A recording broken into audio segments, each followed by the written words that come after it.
Fellow Ugandans, especially the Bazukuru, greetings. Recently, I had 2 meetings with the Interreligious Council. In those meetings, they raised a number of issues, including the following. Number 1, the issue of justice and human rights. Number 2, the trade order. Number 3, environment, especially the wetland reclamation. They of course also saluted the NRM for their achievements during the last 40 years. Regarding the issue of justice and human rights, they were concerned that the historic achievements of the NRM of bringing peace and respect for human rights that led Ugandans to universally say, Wakiri twebaka kutulo, which translates as at least we sleep peacefully after many years of fear, insecurity, and lack of peaceful sleep, that this may be in danger of being ended or eroded by what they were calling disappearances, in quotes, of people, illegal detentions, etc. Since this is a subject I know well, having spent 75 years watching events in Uganda, and 65 years of them as an active participant, I gave them the history of the NRM contribution to the Wakiri twebaka kutulo. As we were fighting, our concept of justice was mainly based on the indigenous concept of justice.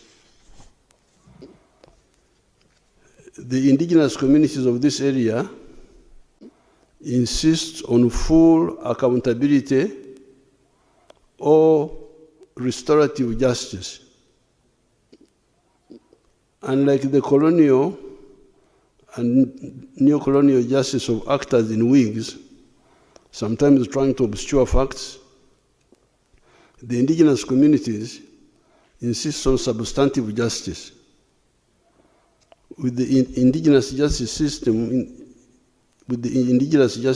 in the end, there are no two sides, defense and prosecution. In the end, what matters is what was the truth. What was the truth? This is what we, the indigenous people, insist on. The tragic-comic practice of the defense dedicating itself to obscuring the facts is foreign to our indigenous system. It is this frame of mind that guided us in the Royal Triangle. I've told the different fora of the incident of a boy called Zabuloni and his colleague in the area of Semuto, the village of Mulule, in 1982. Zabuloni and his colleague drank alcohol and killed 3 villagers on account of their alcohol. Janet Mkwaya was a government magistrate in the area when we captured the area. She tried the case and passed a sentence that I don't remember well. Then the matter came to the High Command, of which I was chairman. In the High Command, we had somebody that had studied as a neo-colonial lawyer at Makerere. This was Jim Mwezi, who was our secretary. He advised that, according to the colonial law, Zabuloni did not kill the 3 villagers in Mulule, that it was the beer inside Zabuloni that had killed the people, and therefore Zabuloni could not be guilty. The indigenous communities had 2 systems of offenses. The first category were ebchumuro. These were offenses short of murder. These included insult, okujuma, very serious. Mistreatment of spouse, such as kugunga, what they call kugunga, which means denial of sex. That's a big offense. Okwitsenjara, not feeding the partner well. Okushenda, denying shelter to somebody who had okwirirwa, caught by the night while on a journey. Kuonesa, livestock eating somebody's crops. Kuterenta wato, denying water to cattle that are not yours, etc., etc. The remedy for all these, after you have been through the court of the chief or a shazi, which is an assembly of elders sitting outside the kraal, or a tribunal, such as in a matter of Okugarumukazi Oyangaine, trying to bring back one's wife after she has gone back to her parents in protest against mistreatment. The answer for all this is Okonga, to pay a fine. This can be a cow, a goat, etc. The action is called Okonjesa. The other category of offense is murder, which will create enzugu, vendetta. With enzugu, there were 2 solutions. These were either to revenge or khora, hence the name Mhozi. Mhozi means an avenger. Or kukaraba, blood settlement. If the offending clan did not want to suffer revenge, they would reach out to the victim's clan and offer to Karaba, which is to pay big compensation in cattle for the murdered person, and the Abafumu, the priests, to wipe out the enmity with some rituals that cleans away the blood. Therefore, the colonial concept that somebody can commit an offense and then deny it is very provocative to we, the indigenous people. It represents impunity. Aware of this orientation of our people, we could not bear listening to the line of people like Muhwezi. In the case of the Semto murders, where it was the beer inside Zaburoni that was guilty, but not Zaburoni. Since Zaburoni had made himself a jerrycan of alcohol, and that jerrycan had killed 3 Ugandans, Zaburoni and his colleague had to be shot in public and at a point where they had killed people. It is that initial act of balanced justice that catapulted the prestige of the NRM in Buganda and Uganda. The Baganda said, Bano Balina Mazima. These are people of truth and justice.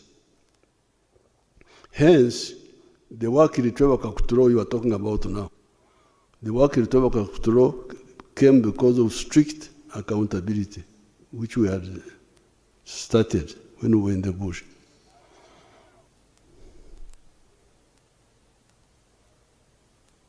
Even when we came into government, the same was maintained. Indeed, some soldiers have been executed in public for killing people. Examples are Sergeant Kibonge, Sergeant Omona, Private Codet, etc., etc. If Uganda had been peaceful in 1982, in the case of Zaburon and group, we could have explored the option of Karaba. That was the only way we could save Zaburoni, to have blood settlement. But we didn't have that opportunity. Therefore, on the side of the NRA, we came with the spirit of the indigenous justice. However, in the wider system, the legal practitioners and some of the elite adhered to the colonial system that is quite ridiculous in some cases. Take the example that sometimes the accused can refuse to answer. In the tribe, you say, I don't want to answer.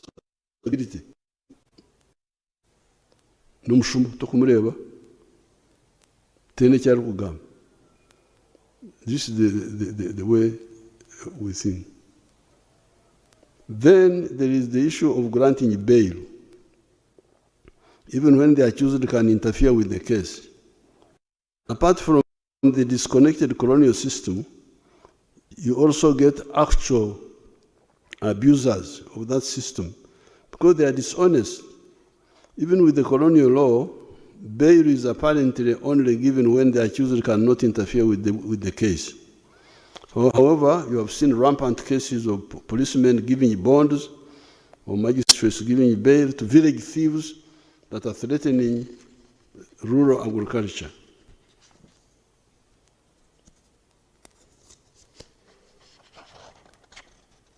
So that was one problem.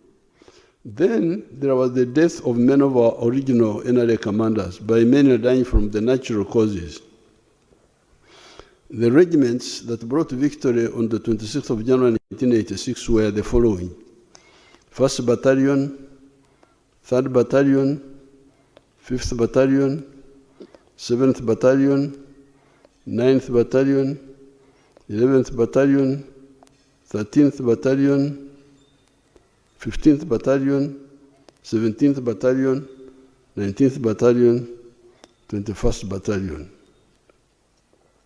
These were 11 regiments, although they were being called battalions. 19th Battalion, for instance, had 1,900 soldiers, yet our battalion that time would have been about 750 personnel.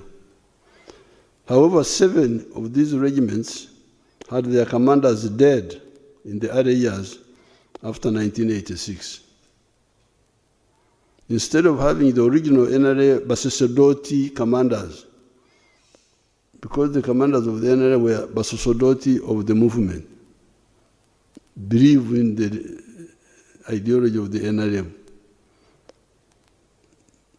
Instead of having the original Basosodoti commanders, we started having either careerist commanders, Nkola Mulimu,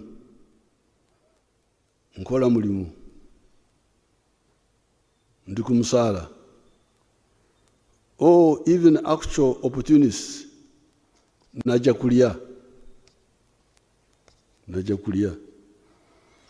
This is how you started having corruption in the army, stealing army ration, stealing army fuel, stealing army funds.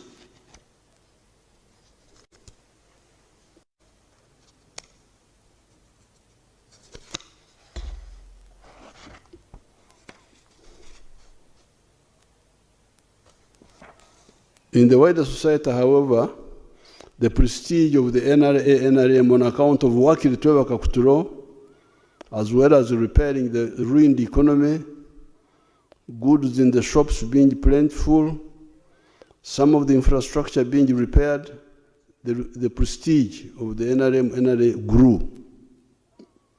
So our cadreship was becoming weaker, but still the reputation of the prestige of the NRM grew because of the successes. Yeah. But the Basosodoti were not enough. The NRM, therefore, attracted big membership, standing at 18 million by May 2025 last year when we checked the registers. However, gaps in observing human rights, in fighting corruption and fighting crime, mainly on the part of the political class, the bureaucracy, and the judiciary remained.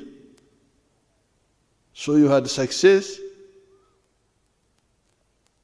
economy was growing, goods were plentiful in the shops. Wakili Tweva Kakuturo yaliwo was there, but there were gaps. There were gaps because of the diluted cadreship. This meant that there was peace and the economy was growing, but it would have grown even more if we did not have those gaps. I noticed that danger, and for the NRA UPDF, I encouraged young Muhozi, after he had finished S6, to mobilize some of his colleagues and come to Kasenyi training wing for ideological and military training. You remember the stories that time by the negative forces that I was recruiting an illegal army. You must have, if you check the news, you will see those stories.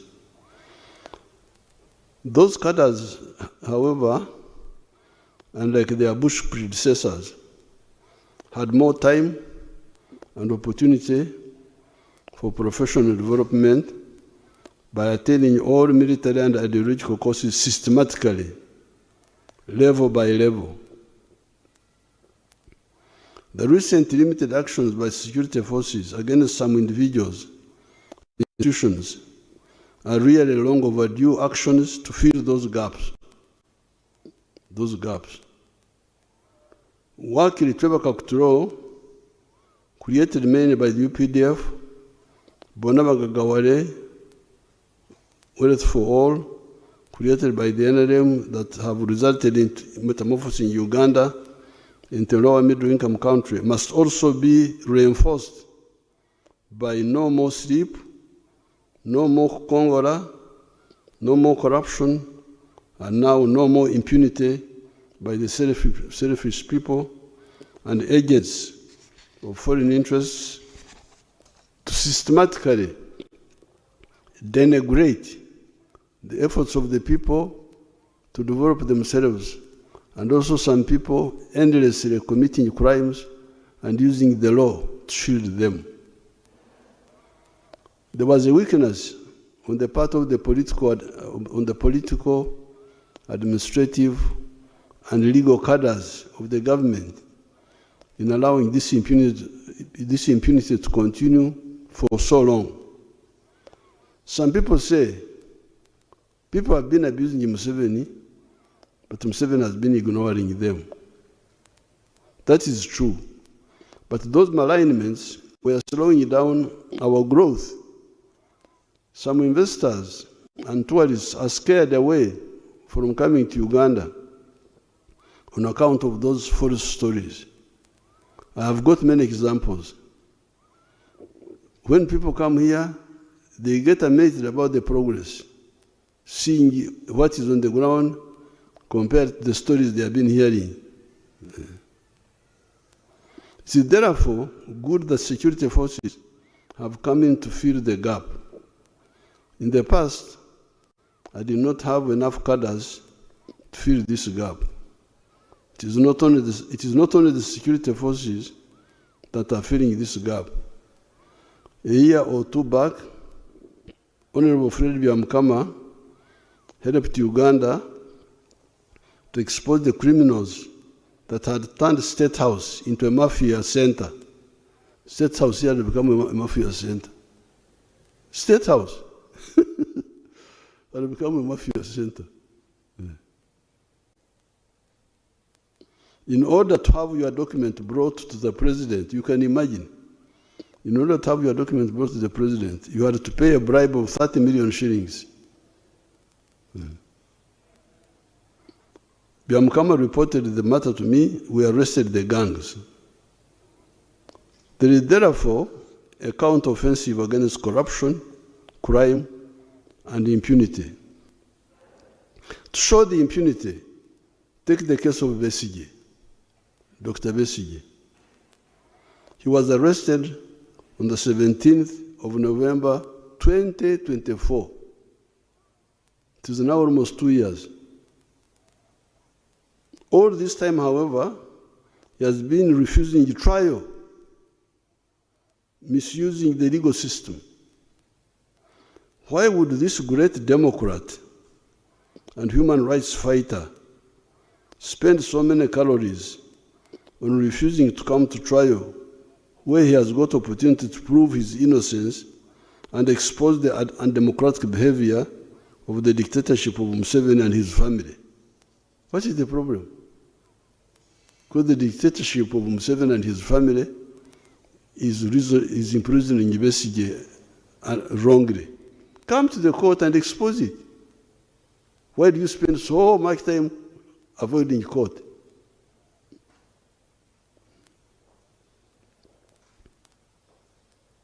Second question, why should the legal system for so long allow an accused person to just refuse to be tried? Somebody who is accused says, I don't want to be tried, and he's not tried. Is that a good system or what? How can somebody who is accused say, I don't want to be tried, and 2 years is not tried? This allowing of impunity to continue for so long is responsible for the culture of mob justice. Before you talk about the security forces, talk about the population. Why do the population take the law in their own hands? Why? Why do the population take the law in their own hands? The population suspects that the police and the judiciary may not hold the criminal accountable, hence the mob justice, which is unfortunate. The fascist tendencies among some of the elements of the opposition have for a long period provoked the patriots. See again when in 2020, the rioters were undressing women because they were dressed in NRM colors. Let's see whether these people have the video.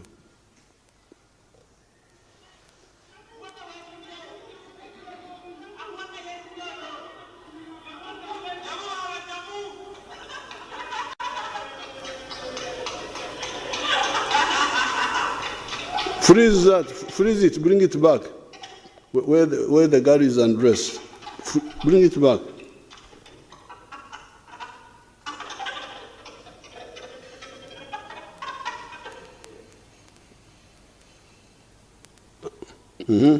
When she's actually undressed, a bit forward, you idiot.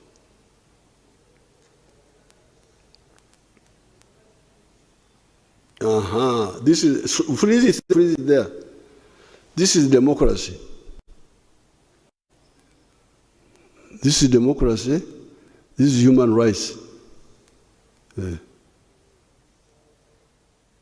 See, the woman is undressed because she had colors of NRM. And nobody talks about this.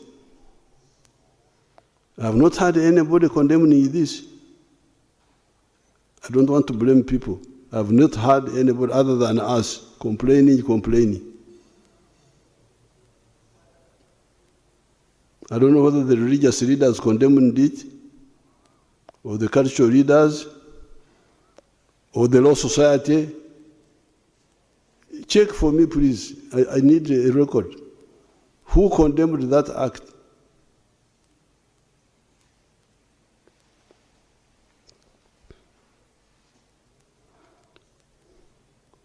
See the picture when an armed policewoman was attacked by the hooligans. Let's see another picture.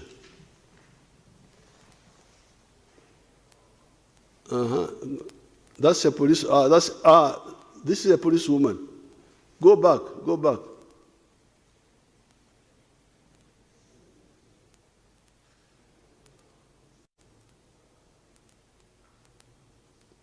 The policewoman was trying to remove the thing which they had put on the road. See the person, and she was not armed. See, you show. Go back and start.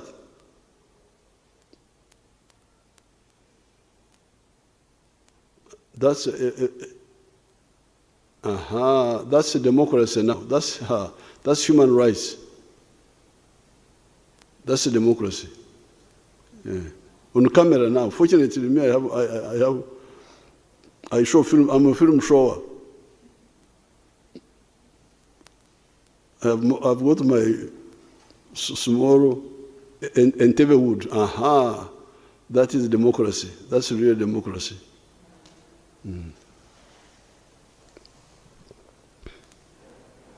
See,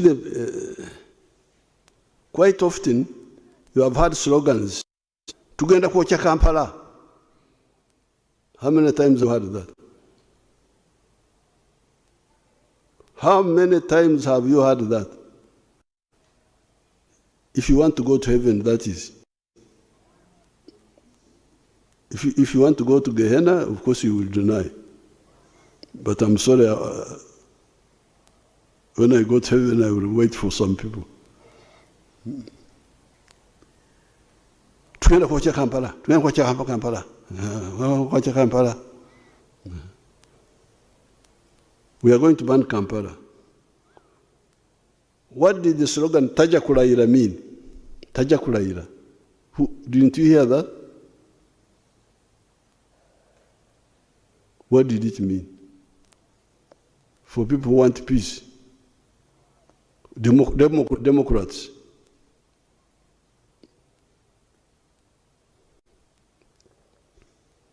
The translation is the elected president of Uganda will not be allowed to swear in. How will you stop the swearing in except by violence if you are not using the courts? If you are not using the courts, how will you stop the swearing in? By violence. That's what they were planning. Which they tried to do, but we defeated it. All these schemes we defeat them. Kwenda kwa Kampala, they can't ban it. Tajja kulayira, musajja alayira. But who are these who plan? We know them, of course. And the commentators, the ones who are talking about human, why don't you, especially maybe the foreigners don't know, who don't know our language. But our people here know. Why do they allow people to talk like this and they don't caution them? I've not heard anybody cautioning these authors of this. I've not heard it. But now I'm telling you, because of course we have been following everything.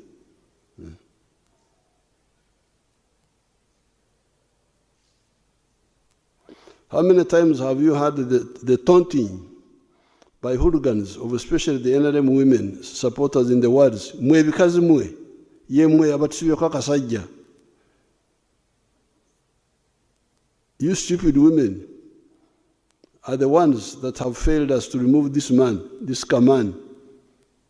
They don't even call him a man, Kasajja. The Kaman. It is the democratic right of those women to kubasibako the Kasajja if they support the Kasajja. That's what the democracy means, please. Ebikazi bwe bagira Kasajja, muleke ebikazi bwe bagira Kasajja kabyo. Or persuade them. But to harass our people, those who are, of course some of them paid, because when they rioted on the 18th of November 2020, Kasel Lumumba here, the Minister of ICT is here. She came in Karamoja, she was shaking. People are rioting in Karamoja. What are they doing? They are attacking people. You keep quiet. They will lose appetite for attacking them. She's here. She can be a witness.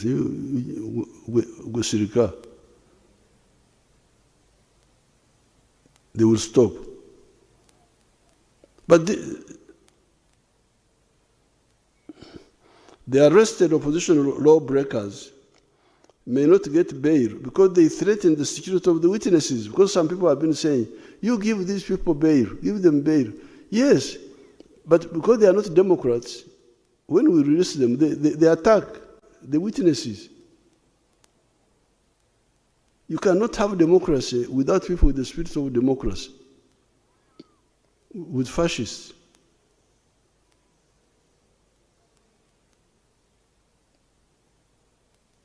Why should you intimidate a witness if you are innocent? Why? And threaten. So the answer why we oppose bail is because they come now to attack the witnesses. Now, if we allow the witnesses to be attacked, in the future we shall not get witnesses. And what will happen? The security forces can even start doing other bad things, like if they are blocked, the legal way is blocked, they can start extrajudicial executions, shoot somebody, say, oh, he was running away, he was escaping, we shot him. It should be happy that the security forces are not doing mob justice, because the civilians gave up. That's why they do mob justice. Gave up on the legal system. But the security people are still bringing these people to court.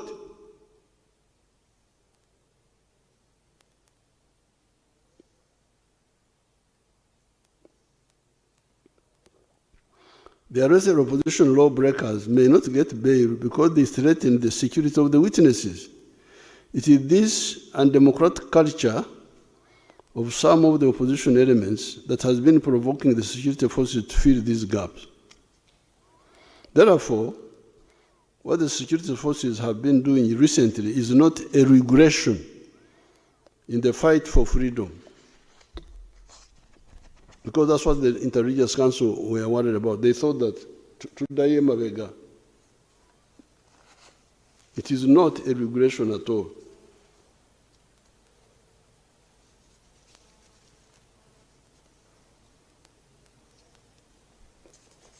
It is not a regulation, but a consolidation of our long fight for the principles of patriotism, moyo gwa Uganda, Pan-Africanism, moyo gwa Africa, socio-economic transformation and democracy.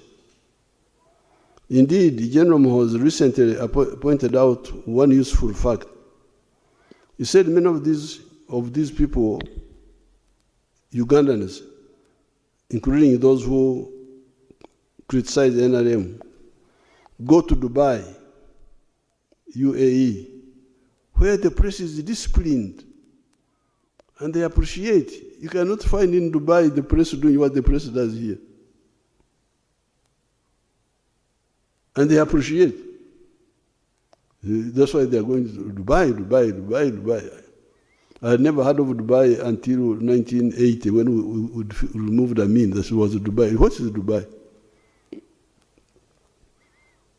That women were getting cheap products there and so on. How does the press there conduct itself? Does it conduct like the ones in Uganda here? That's what one point General Muhoozi pointed out. And then he say, but why do they not want the same here? That was Muhoozi's question.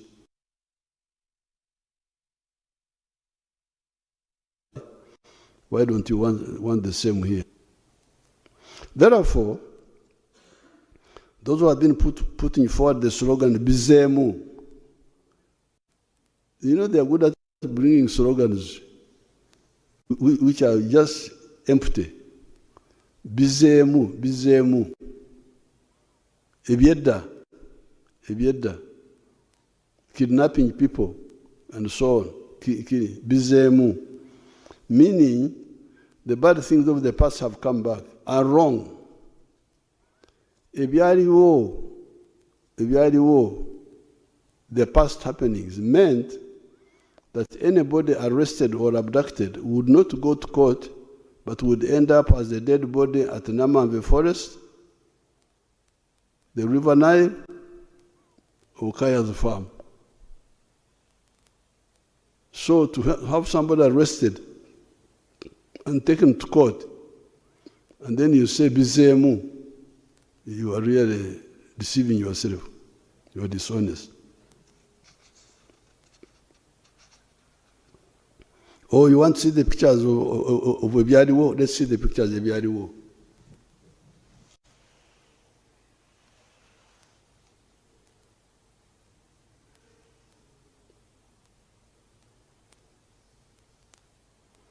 Bring the bones properly.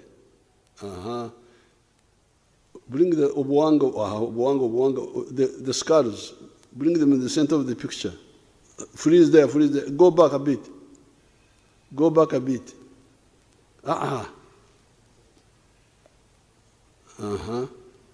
Ebyaliwo ebyo.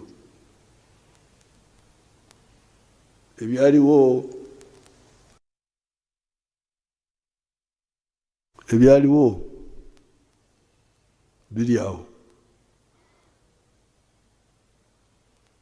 So when somebody is brought to court and you say Bizemu, what is Bizemu now? Brought to court.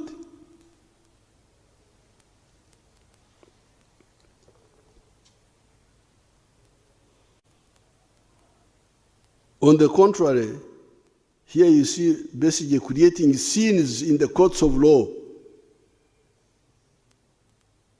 You see basically creating scenes. It's like a theater.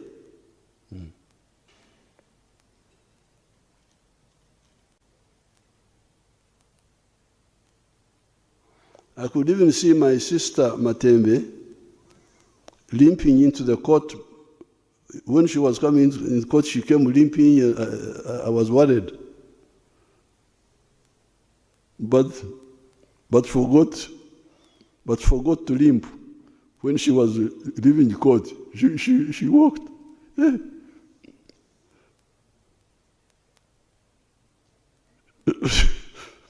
She had forgotten to repeat the scene. I saw the video. Therefore, those who want to know the truth, wait for the trials of the accused people. That's what you should do. You should all be demanding abantu mbalete mu kooti tuwulire amazima. Omulimba ali ludda wa? That should be the demand. Naye nantagambwako temubakwatako. Prison, I was in prison 8 times in Tanzania. There is no prison of Tanzania which I don't know. 8 times. Bukoba, 3 times. Mwanza, Tabora, Central Police. I was in those prisons for nothing. Because there were people who were against us. Although Marimu was supporting us, there were people who were against us.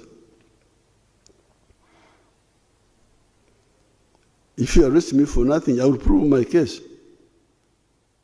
Yeah.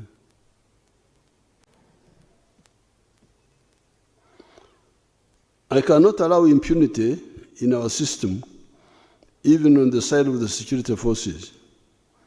In 2021, there was the death of a Ugandan nicknamed Zebra in the Kawempe area in unclear circumstances after he got in touch with our security forces. I had to organize Okukaraba blood settlement with his family in Entebbe State House here. It is therefore the impunity promoters that have been inviting the security forces to finally do something. It is the security forces that die to keep peace in Uganda and in our turbulent region. If the security forces give their lives to keep peace in the country, why can't some of the political actors give up their egos and greed to make a contribution to that peace?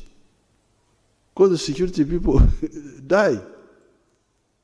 They give their lives in situations created by all these people.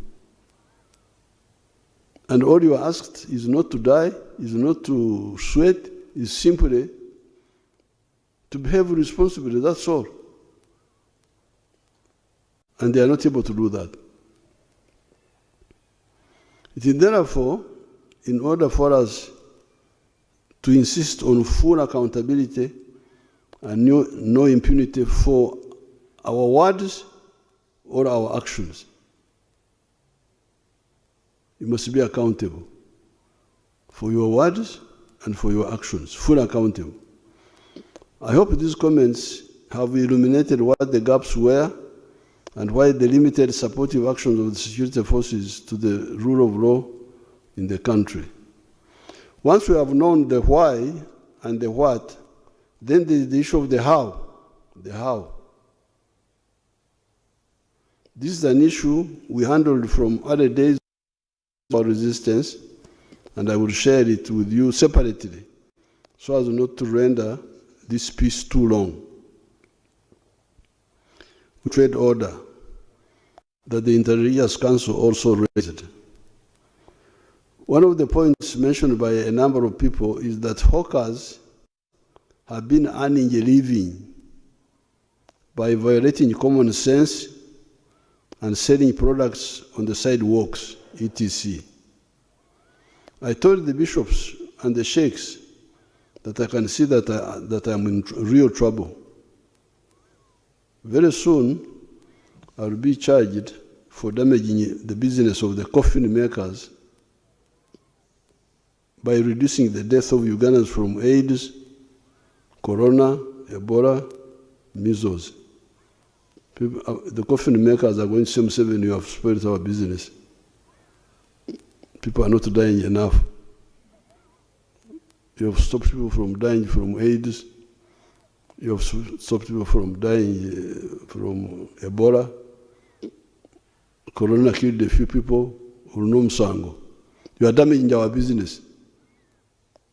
Business of making coffins.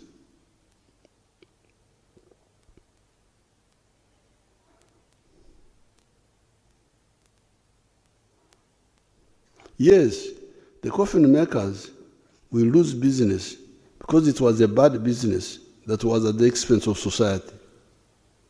Instead, they should make chairs and beds for Ugandans that did not die. Hawking is an economy and health killer. Obutembeeyi obwo buta ebyenfuna ne buta bwonoona ebyobulamu. This hawking. It's a killer of economy, a killer of health.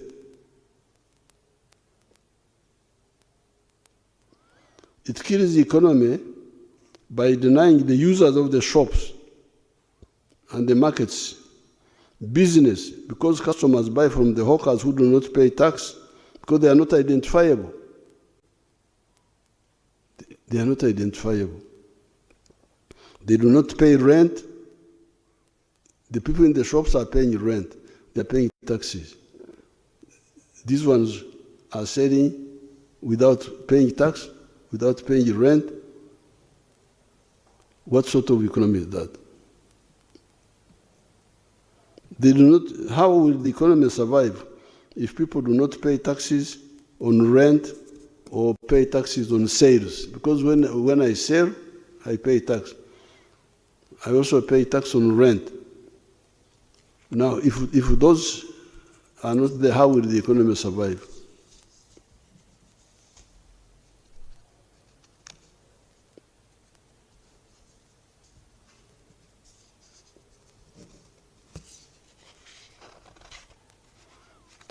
On the issue of health, having products exposed to the atmosphere, including food, is very dangerous. Yet the one who sells a dangerous product is not identifiable. Then there's the issue of blocking pedestrians from using the sidewalks and forcing them to compete with the cars and the bodabodas on the narrow roads. This means accidents, road jams, etc. Selling must be in shops, markets, or supermarkets. Even there, you must be registered so that you are accountable for what you sell and you also pay tax. The local governments should look into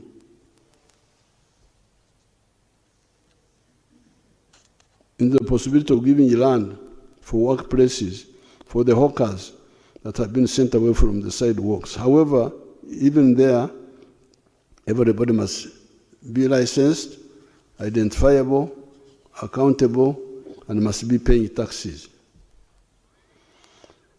Coming to the issue of the wetlands, this shows you how unpatriotic some Ugandans can be. Who does not know what a wetland is? Ekisaaru, Orutobazi, Omugga, Enyanja are known even by a child. You don't have to be an M expert. You just need to be a Ugandan. You know what is all these things. Ekisaaru, Omugga, Orutobazi. You know. Our people know. Nobody can say that I came to the wetland without knowing that it was a wetland, because the features are unmistakable. Water, ebigugu, Cyperium latifolia, ebitogo, etc. Ever since 1986, we have been telling you about the forests, the wetlands. Yet, except for the Busoga, Buked, and Kigezi areas, most of the swamps in other parts of Uganda were not encroached on. Mabera forests had been encroached on by the population because Idi Amin had told them that forests had no value. When we came into government, we chased all the encroachers, and Mabera Forest came back.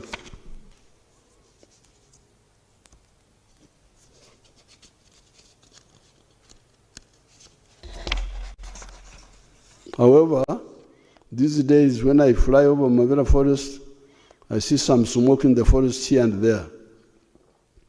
Does it mean that some people are making charcoal in the forest?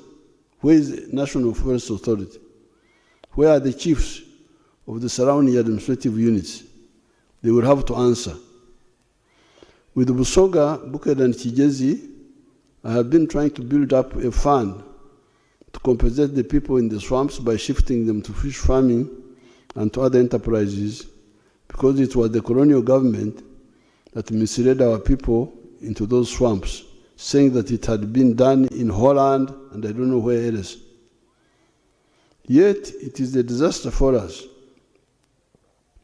It is estimated that 40% of our rain comes from the local wetlands, and those in Congo and South Sudan. What is the proof? Why does West Nile get 1,270 to 1,524 millimeters of rain per year, and Karamoja only gets 700 to 900 millimeters, yet they are on the same latitude? I would have explained these points, but I'm rushing because I'm told that you are dying to go and watch World Cup, and I'm not World Cup. So I'm rushing. I would have explained more. Because they may cut me off that I'm not World Cup. The answer, why Karamoja gets less rain than West Nile? The answer, the swamps in South Sudan and Congo. Why does Karangara get 2,000 to 2,090 millimeters of rain per year? The answer, the water of Lake Victoria that evaporates and reinforces the moisture from the oceans. Who then has a right to ruin our heritage of this abundance of water and our future? There are those who say that they were allowed by government authorities to ruin the wetlands. Did those who allowed them do so rationally and illegally?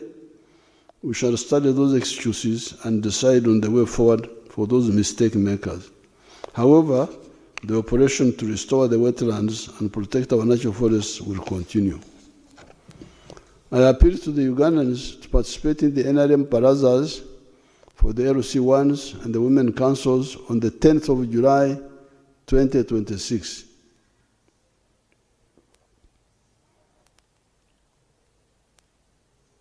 The LC1 elections on the 28th of July, 2026. And the Women Council elections on the 23rd of July, 2026. The NM Secretary should repeat these dates so that people know them and participate. Ugandans, I'm hearing of the corruption in the health centers, in the PDM, etc. The medicines for those problems are two. One, report the corruption to a government official or a religious leader or anybody who you think will bring it up, take up the matter. Action will be taken. Secondly, use the LC1's elections and the Women Council elections to elect leaders that will fight corruption. Corrupt people are easy to defeat. Just report them. May God bless Uganda and Africa. Go for the World Cup. Thank you very much. I am in time.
Download the Salt Media app from the Google Play Store and the Apple App Store.